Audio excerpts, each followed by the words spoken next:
Hello students, मैं professor Satish. आज मैं आपको करवा रहा हूँ नीट 2021 फिजिक्स का पेपर। आज हम इसका सेट करेंगे P1।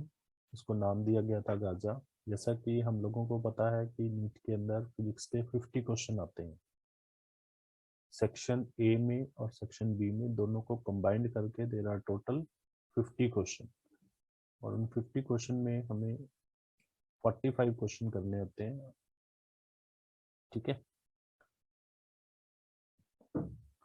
तो अभी मैं सिर्फ आपको फिजिक्स का पेपर ही करवाऊंगा। तो ये P1 सेट है।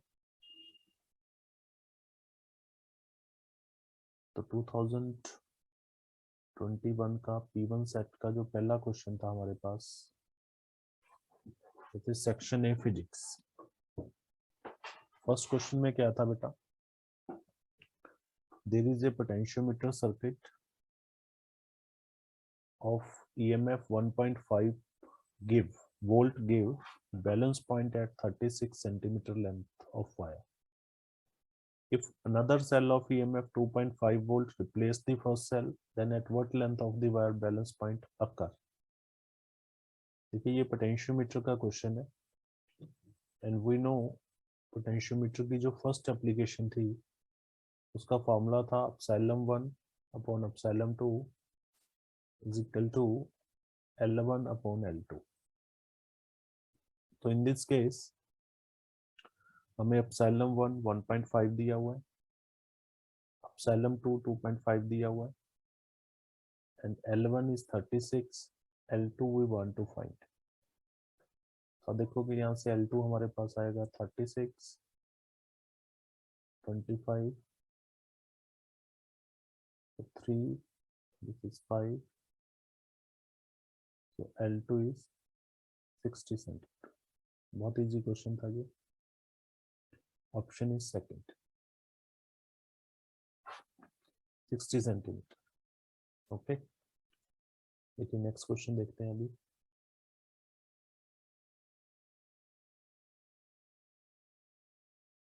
सेकंड क्वेश्चन में हमारे पास क्या था? दो कॉलम दे रखे हैं बेटा, कॉलम 1 एंड कॉलम 2। कॉलम 1 में there are some physical quantity and in column 2 there are some formula. तो हमें मैच करना है कि किस फिजिकल क्वांटिटी का कौन सा ये पार्ट है। तो first of all drift velocity, we already know. Current electricity में हमने पढ़ा है कि ड्रिफ्ट वेलोसिटी का फॉर्मूला होता है QE upon M into tau. ठीक है, तो R ऑप्शन आ रहा है सीधा ही, तो A का हम साइड में लिख लेते हैं, R ऑप्शन है। सेकंड, इलेक्ट्रिकल रेजिस्टिविटी का ऑप्शन देखना है। देखिए, एक रिलेशन होती है current density into conduct equal to conductivity into electric field and we know conductivity होती है 1 by resistivity. So resistivity is equal to E by G। ये हमारे पास S ऑप्शन है, so B belong to S। Third is relaxation period. देखिए, relaxation period की बात हो रही है यहाँ पे, बट अब वी नो रेजिस्टिविटी होती है M upon N E² tau. तो यहाँ से हम टाउ की वैल्यू फाइंड आउट करेंगे which is equal to M upon N² rho, जो कि हमारा P ऑप्शन है। तो C का जो है P ऑप्शन बचा बेटा। लास्ट देखने की भी जरूरत नहीं है हमें, क्योंकि तीन ऑप्शन हमारे पास आ चुके हैं। ठीक है, P we already choose, R we already choose, S we already choose. तो D जो है उस पर हम टाइम वेस्ट नहीं करेंगे, तो D जो है हमारा Q होगा। फर्स्ट तीन हमें मिल गए तो चौथा तो वही होना चाहिए। तो हम देखेंगे इसमें कौन सा ऑप्शन आ रहा है। सेकंड ऑप्शन है A2R, B2S, C2P, D2Q। Clear? तो सिंपल फॉर्मूला बेस्ड ये क्वेश्चन था। अगर हमें जस्ट एक फॉर्मूले भी याद हो तो भी हमारा क्वेश्चन सॉल्व हो जाता है। ठीक, थर्ड क्वेश्चन देखते हैं।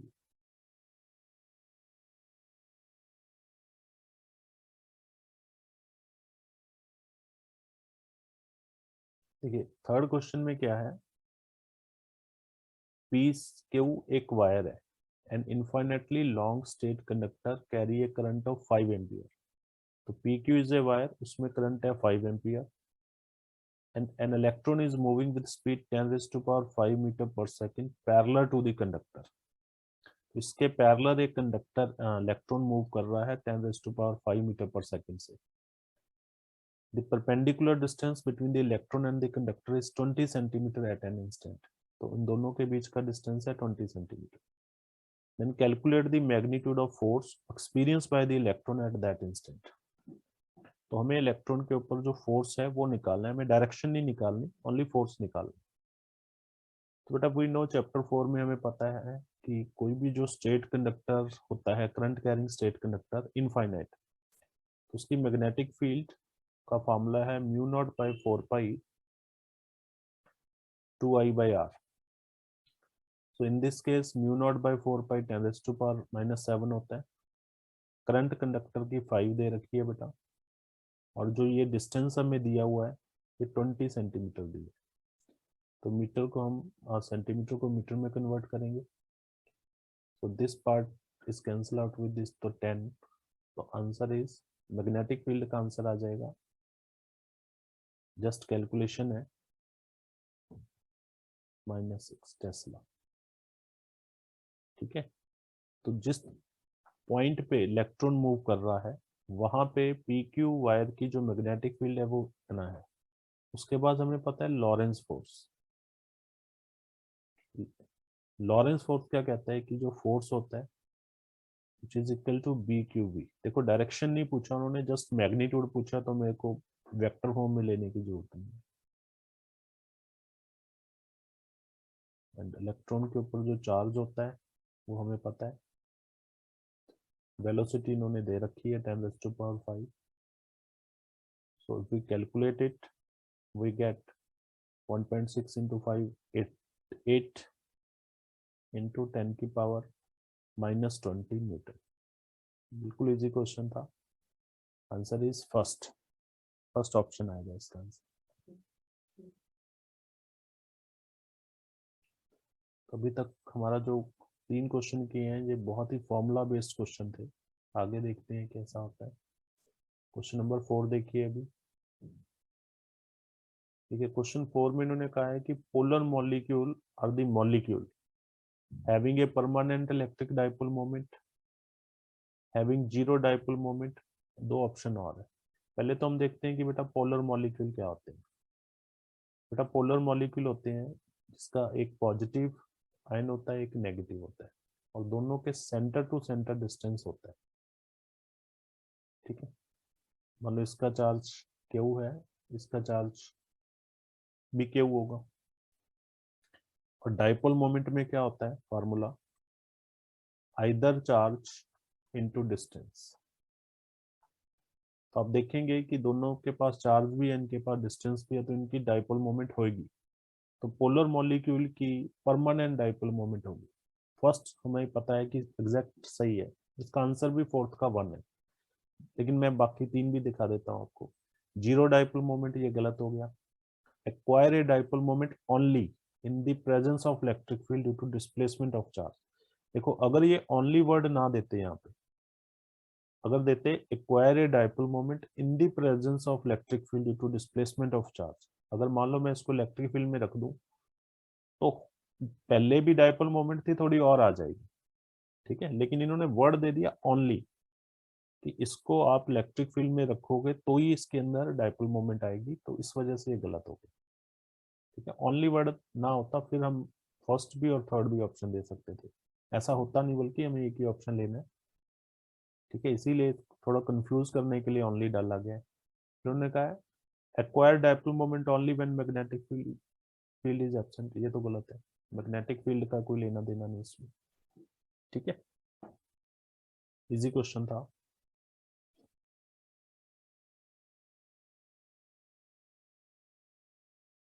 Next question number 5.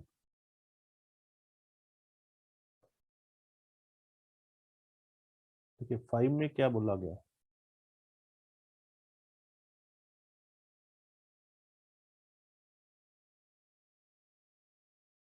A cup of coffee cool from 90 to 80 degree in T minute when room temperature is 20 degrees Celsius. Time taken by similar cup of coffee to cool from 80 to 60 at room temperature same at 20 degree is. देखो यहाँ पे हमारे पास एक cup है, coffee cup है, surrounding का temperature हमें दिया हुआ है 20 डिग्री सेल्सियस। तो यहाँ पे न्यूटन लॉ लगा हुआ है बेटा, ये हीट चैप्टर का क्वेश्चन है, न्यूटन लॉ ऑफ कूलिंग। देखोगे न्यूटन लॉ ऑफ कूलिंग ने क्या कहा था कि जो हीट हमारी डिस्प्लेस होती है, ठीक है, हीट निकलती है, वो इक्वल होगा T1 plus T2 by 2 minus T naught is equal to into constant भी होता है यहाँ पे, equal to T1 minus T2 by T। This is Newton formula. So first case में हमें दे रखा है कि जो टेम्परेचर है वो 90 से 80 हुआ है, तो हम यहाँ पे लिख देंगे 90 प्लस 80 डिवाइड बाई 2, सराउंडिंग का टेम्परेचर 20 है, अगेन 90 माइनस 80, टाइम हमें T दिया हुआ है। जब हम इसको सॉल्व करेंगे तो 90 प्लस 80 170,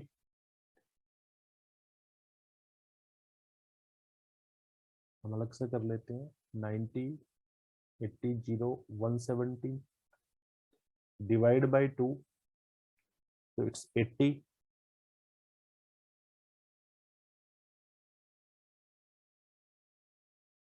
5, 85 minus 20 65,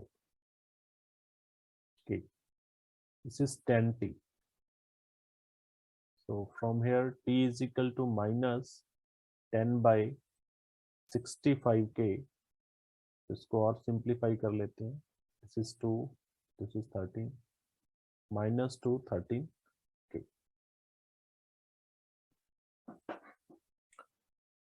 तो in that case T is equal to, ये हमारे पास आ चुके हैं। फिर अगले केस में इन्होंने कहा है हमें टाइम ही निकालना है, बट अब कॉफी जो है वो 80 टू 60 आने में कितना टाइम लेगी। तो बेटा यहाँ पे देखो सेम फॉर्मूला, अब हम लिखेंगे 80 plus 60 divide by 2 minus 20 K is equal to 80 minus 60 divide by T dash. तो 140 डिवाइड बाई 2 70 माइनस 20 50, तो माइनस 50 K हम ऑलरेडी निकाल चुके हैं, तो यहाँ से हम K की वैल्यू निकालनी थी हमें फर्स्ट वाले से। तो from here K is equal to 13T divide by minus 2. So we put this K in this equation. So it is equal to minus 13T divided by 2 is equal to 20 by T dash. So negative is cancel out with negative. So we want to find T dash, तो T dash एक तरफ, 2 को ऊपर ले जाएंगे, 40 upon 50 into 13. So this is cancel out with this.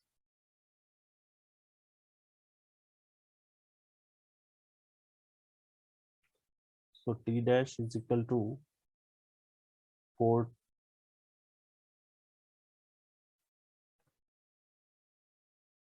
just I check the formula once.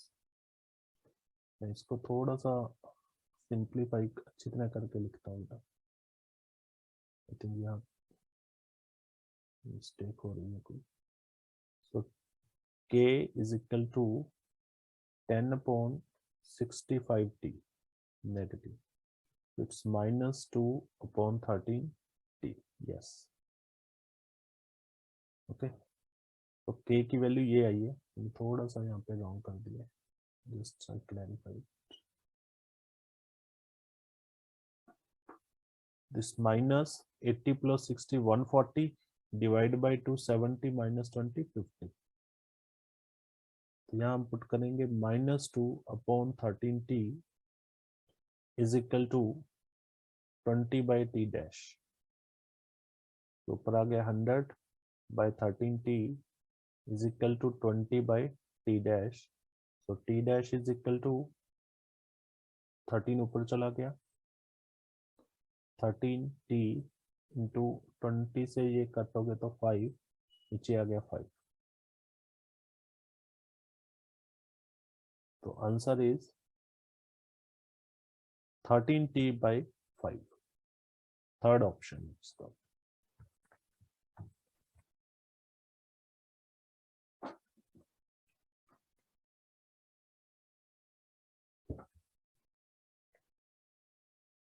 ठीक है बेटा, चेक कीजिए इसको।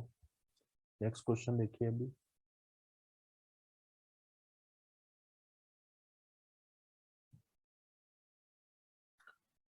Now question 6 is statement based. There are two statement A and B, so we identify the correct answer.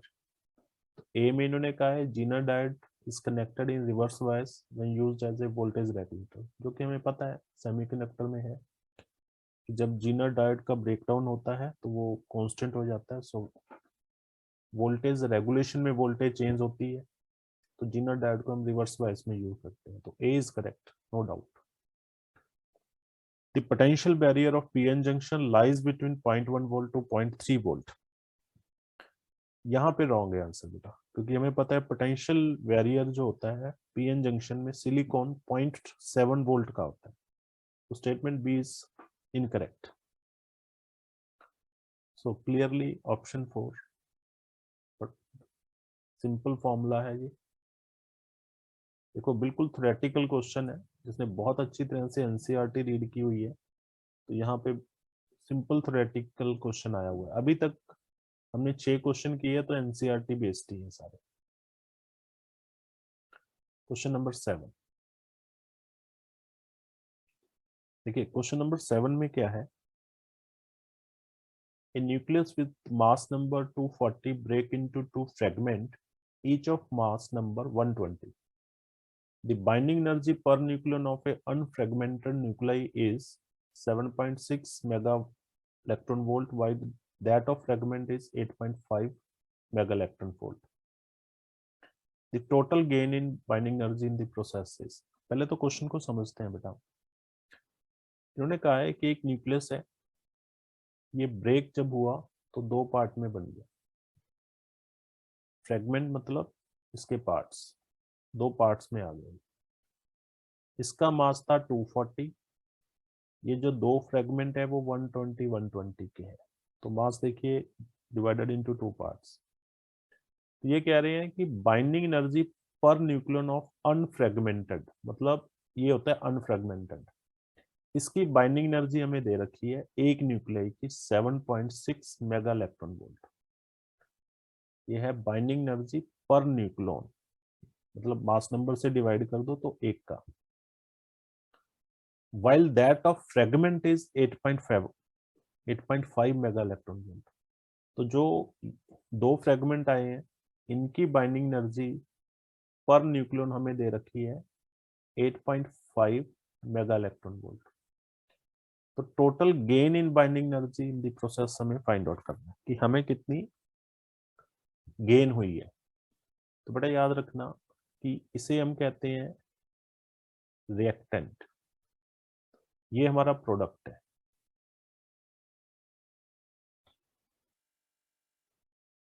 Reactant से जो product आया है और जो टोटल गेन इन एनर्जी होती है, total gain in binding energy वो इक्वल होगी binding energy of product minus reactant. ठीक है, तो प्रोडक्ट की पहले बाइंडिंग एनर्जी निकालेंगे। वी हैव 2 प्रोडक्ट जो कि 120 के हैं, और इनकी बाइंडिंग एनर्जी हमें दे रखी है 8.5 mega electron volt, minus reactant हमारे पास है 240 का, जिसकी बाइंडिंग एनर्जी दे रखी है 7.6 मेगा इलेक्ट्रॉन वोल्ट।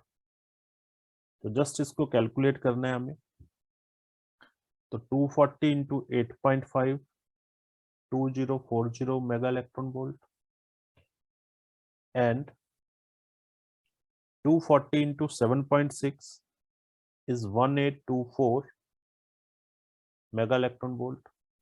जब इसको माइनस करेंगे then we get 216 mega electron volt. तो आंसर इज फर्स्ट.